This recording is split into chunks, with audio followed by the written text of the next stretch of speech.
Hey y'all, and welcome to my foam roller tutorial. I'm not going to go into super depth because I want to get right to it, and I know you probably don't have a lot of time to watch a long video, so I'll be pretty concise. The first thing you need to do is get a foam roller. So this is one from Power Systems. It's a firm foam roller, and you want to make sure it is firm so that it holds up. If you use it frequently, it'll start to break down and it won't be as effective.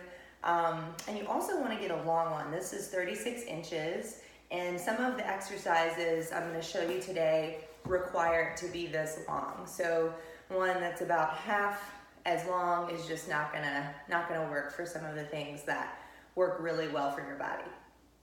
So essentially, foam rolling is an active self-massage.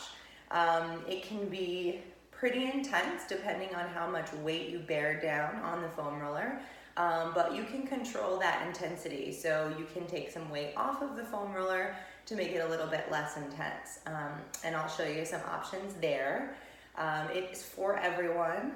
I love that about this exercise or this kind of modality. And it's really deeper work than just a stretch.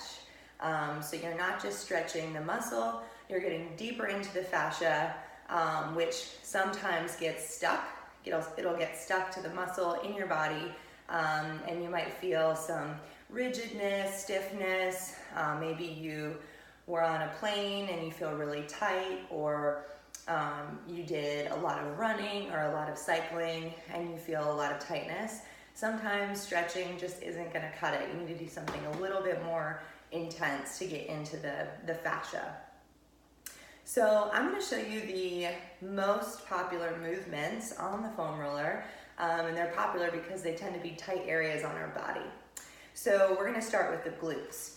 So what you'll do is actually sit on top of the foam roller, and if you've ever done a figure 4 stretch, that's what we're going to do. So you're going to cross one leg over top of the other.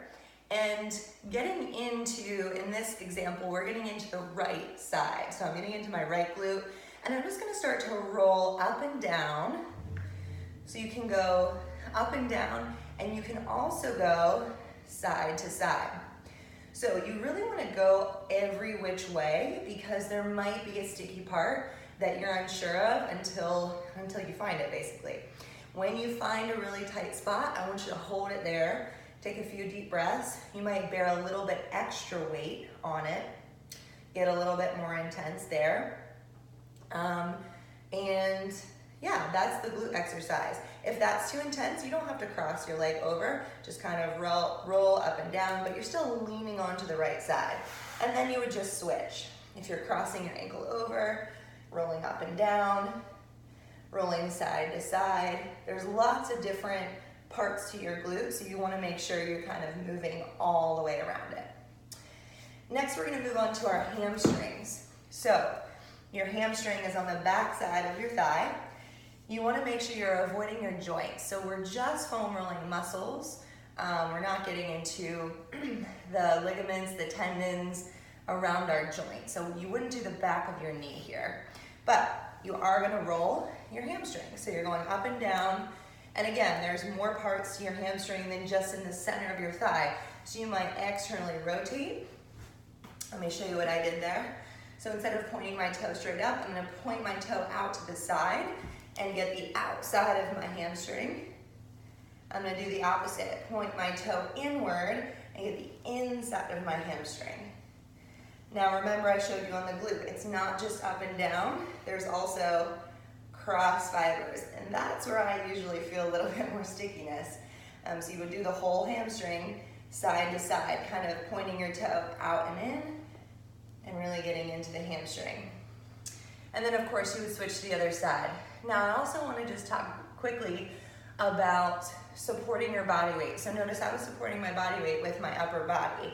You don't want to kind of shrug your shoulders as you do this, so you're really pressing into the floor, not straining your neck here. So it is actually a little bit of a workout. Rest when you need to, just shake it out. You don't want to compensate in another part of your body in order to get into the hamstring. So I don't want you to feel stiffness in your neck after this exercise. So just be mindful of that and take breaks when you need to. And then of course you would switch to the other side. If you want to make this more intense, you would cross one leg over the other. That's immediately more weight. That is more intense.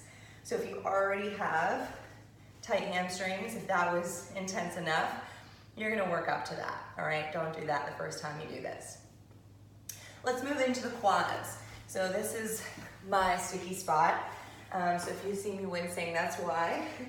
I'm gonna start on the right side, and basically you're just gonna kind of lean on top of it, just like this. And again, same kind of concepts. You're going up and down, all the way to the hip, down to just above the knee. You wouldn't rule out your knee. And same thing. So toe in, you're getting the outside of the quad. Toe out, you're getting the inside of the quad. Up and down. And from there, side to side. So that's that cross fiber, cross-sectional. Side to side. And again, when you're feeling tight parts, just kind of bear some weight on there, take a few deep breaths in, and then move on. So you want the outside, the center, the inside, up and down, and the side to side. So that's all we're gonna do on the lower body. You could do your calves. You could do it similar to the hamstrings, but I'm gonna keep moving. I'm gonna show you an upper body, 3 different upper body movements that I really, really love. The first one is for your T-spine. Your T-spine is your thoracic spine, and that's the upper spine. So kind of in between the shoulder blades, right around there, that's your thoracic spine.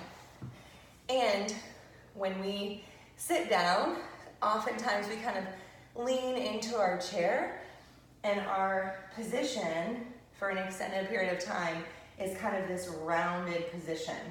Now your spine isn't gonna be completely straight. There are curves throughout your spine, so that's not really the goal, but when you're in this kind of slouched position for a while, it starts to get tight because you're compressing the spine, you're compressing the muscles. So if that speaks to you, this is gonna feel really good. You're gonna find a tight spot. You can bring your hands behind your head to support your head, and really you're just gonna lay over top of it. And you might feel like in the beginning, you're kind of all the way up here, and then as you kind of give into your upper body's weight, you'll kind of melt over top of the foam roller. And this one isn't as much about movement. You certainly can. You can add movement, you can roll up and down. You can shift your weight more to the right and do the right side, kind of near the shoulder blade, underneath the shoulder blade. But I really love just to lay across it. Moving about 1 centimeter and then laying across it. So that's a really good T-spine opener. We're gonna move into the lats. So the lats are a muscle on the side body, and all I'm gonna do is shift to my right side, and right away I can already feel this one. I don't do this one as enough, but you're kind of just sliding your body up and down. I'm using my left hand. I'm kind of using my feet, you can't really see, but I'm getting right into the lat. So you wanna go basically almost all the way up to the armpit. You can lean back and roll. Whew, that gets really tight. You can lean a little bit more forward and adjust the foam roller if you need to. This one's a little awkward, but once you find a spot that's tight, you can kind of just lay on it, do that cross movement. So now I'm going forward and back and getting into the lats and other smaller muscles that connect from the shoulder underneath there. I won't get into that, but that's a really good one for your lats. And then of course, make sure you switch to the other side. The last one I want to show you is the chest opener. And this one is really amazing. So this one, if you had a smaller foam roller, half the size, it wouldn't work. So you're actually going to take your tailbone, sit on the edge of it, and lay all the way across it so that your head is supported on the foam roller. So again, if you had that shorter foam roller, your body wouldn't fit. You want to make sure your head is supported on it. And really, you just reach your arms out to the side. It can be kind of goalpost. You can extend your arms all the way. I feel this in my chest already. If your chest is tight, maybe your arms are kind of up here. If not, if you don't feel it at all, that's totally fine. I want you to just do some snow angels. So arms go up and overhead and then down by the side. Trying to keep the elbows close to the floor. And as you're doing this, as you're moving the upper body, you'll feel your shoulder blades kind of mold around the foam roller, and that's getting into some tight areas for me. So I might just shift my weight to the right, shift my weight to the left, and feel some myofascial release, some self-massage in the spine between my shoulder blades.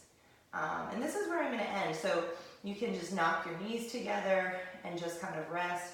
You do want to make sure your pelvis is neutral, so you're not lifting your lower back way off of the foam roller, but you do have that neutral pelvis, so your lower back presses towards the foam roller. You are engaging your core here just a little bit, so you're supported. To come off, you would just kind of roll off to the side and then make your way back up. So that is my foam rolling tutorial. Again, this is the one from Power Systems. I will definitely link it in the comments so you can, so you know which one to get. Thanks so much, and hope to see you soon.